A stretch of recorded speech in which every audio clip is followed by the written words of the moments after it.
আন্তর্জাতিক নার্স দিবস উপলক্ষে কালনা সুপার স্পেশালিটি হাসপাতালের নার্সদের ফুল মিষ্টি দিয়ে শুভেচ্ছা জানালেন মন্ত্রী স্বপন দেবনাথ।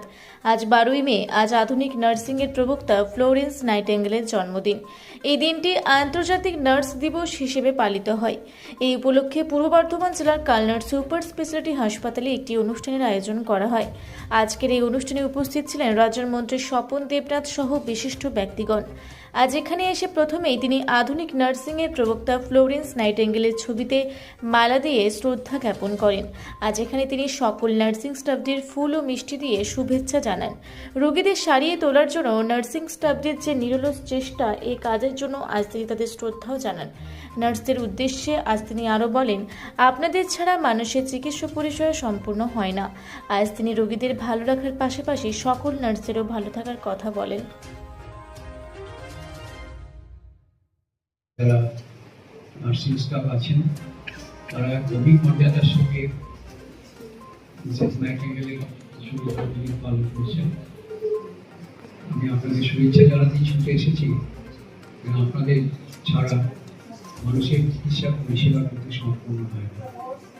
চিকিৎসকেরা আছেন, কিন্তু চিকিৎসক এবং নার্সিং স্টাফ একাত্মভাবেই যখন চিকিৎসা করেন মানুষের প্রাণ বাঁচে। আর আমরা আপনাদের শুভেচ্ছা জানার জন্য আমি বলছি, আপনারা সবাই ভালো থাকুন, সুস্থ থাকুন। মানে যারা আসেন হাসপাতালে তাদের যেমন আপনারা ভালো রাখবেন আর আপনারাও ভালো থাকুন, এটাই কামনা করি। নমস্কার।